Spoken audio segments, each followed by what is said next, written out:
Det noe du bærer med deg overalt. Det har vært der siden barndommen. Det en del av deg som du aldri ble oppfordret til å snakke om, som du lærte tidlig å skjule, dempe, benekte.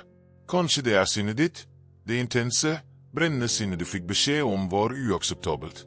Kanskje det ambisjonene dine, ønsket om å lykkes, om å bli sett, som ble kalt forfengelighet eller grådighet. Kanskje det en seksualitet, en kreativitet, en aggressivitet, en sorgfullhet, en styrke du aldri fikk lære å bruke fordi omgivelsene dine ikke hadde plass til den. Du fortrengte det, og du har brukt år, kanskje 10 år, på å holde det nede. Carl Jung kalte det skyggen, og han kom, etter et helt liv med klinisk arbeid og filosofisk refleksjon, til en konklusjon som en av de mest radikale og frigjørende ideene i moderne psykologi. Det du frykter mest ved deg selv, nesten alltid også din dypeste kilde til styrke. Ikke til tross for det mørke, men gjennom det. Og å nekte å møte skyggen ikke å beskytte seg selv. Det å berøve seg selv den fulle kraften i sitt eget liv. Men la oss ikke gå for raskt frem. Fordi for å virkelig forstå hva Jung mente med dette, må vi først forstå hva skyggen faktisk og hva den ikke Skyggen ikke ditt onde. Det ikke den kriminelle impulsen i deg, ikke det destruktive, ikke det farlige i en forenklet forstand. Jung var presis her. Skyggen alt det vi har lært å fornekte ved oss selv for å passe inn. Og den inneholder 2 typer innhold som vi sjelden skiller klart nok fra hverandre. Den første typen det vi gjerne kaller den mørke skyggen, de impulsene og følelsene vi faktisk skamfulle over, sinne, sjalusi, grådighet, ønske om hevn. Men den andre typen noe langt mer overraskende og langt viktigere for de fleste av oss, det Jung kalte den gyllene skyggen. Den gyllene skyggen inneholder de kvalitetene som for store, for intense, for levende til at omgivelsene var klare for dem. Kreativiteten som ble kalt drømming. Lidenskapen som ble kalt overdrivelse. Selvhevdelsen som ble kalt bråkmakersk. Den dype emosjonelle sensitiviteten som ble kalt svakhet.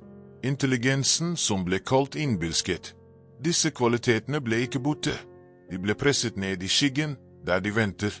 Og det nettopp her det skjer noe paradoksalt og fascinerende som Jung oppdaget igjen og igjen i sitt kliniske arbeid. Jo dypere vi presser disse kvalitetene ned, jo sterkere styrer de oss, men nå fra det ubevisste, på måte vi ikke kontrollerer og ikke forstår. Tenk på det slik. Du vokste opp i en familie der følelser ikke ble uttrykt. Gråt ble møtt med ubehag. Sinne ble straffet. Sorg ble ignorert. Du lærte å lukke alt dette ned, og fungere rasjonelt og behersket. Du ble god på det. Du ble kanskje til og med stolt av det. Men så, i nær relasjon, i kjærlighet, i vennskap, eksploderer du plutselig ut av proporsjoner over noe lite. Eller du blir iskald og fjern på måter du ikke forstår selv. Eller du saboterer ting som gode for deg fordi den fortrengte emosjonelle intensiteten ikke finner noen ventil og i stedet finner bakveier ut. Det ikke en tilfeldighet. Det skyggen, det som ikke ble integrert, som opererer uten din bevisste kontroll. Friedrich Nietzsche, som Jung var dypt inspirert av, sa det med sin karakteristiske skarphet: man betaler dit for å komme til makten, man gir opp sin siste styrke. Nietzsche mente at ethvert forsøk på å temme, undertrykke og kontrollere sine dypeste krefter koster oss selve fundamentet for vår vitalitet. At det nettopp i det råe, utemmet, enda ikke forvandlet at livets egentlige energi bor. Og det vi kaller sivilisasjon, moral og sosial tilpasning, selv det som nødvendig og godt, koster oss noe, og regningen kommer til slutt alltid.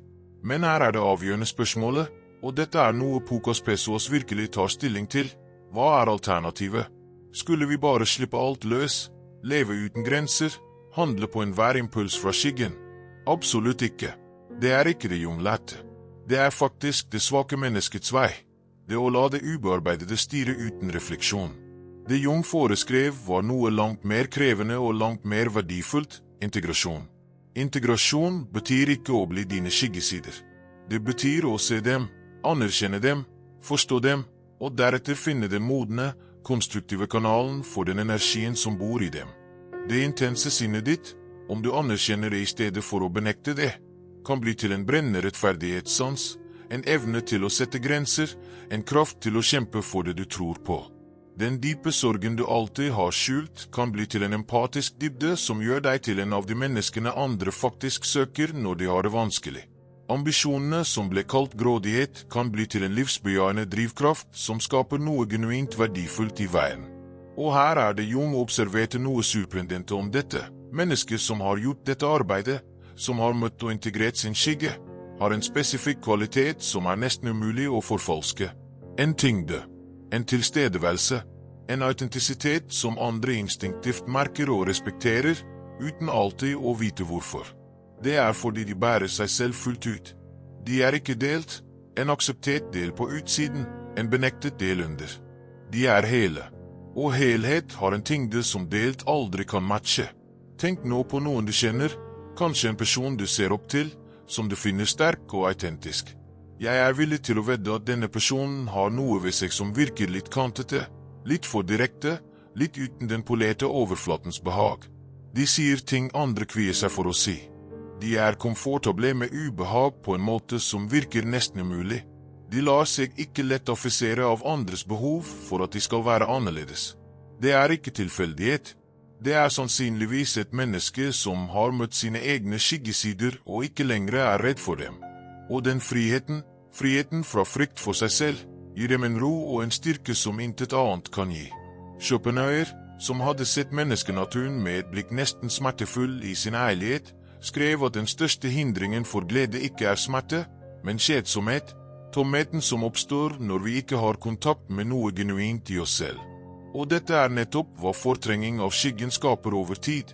En diffus tomhet, en følelse av at livet mangler dybde og virkelige farger, en kronisk letthetsangst du ikke helt kan sette ord på. Fordi du lever med bare halvparten av deg selv. Men la oss nå bli konkrete, fordi filosofi uten praktisk forankring forblir vakre ord. Hvordan ser skyggeverk faktisk ut i hverdagen din?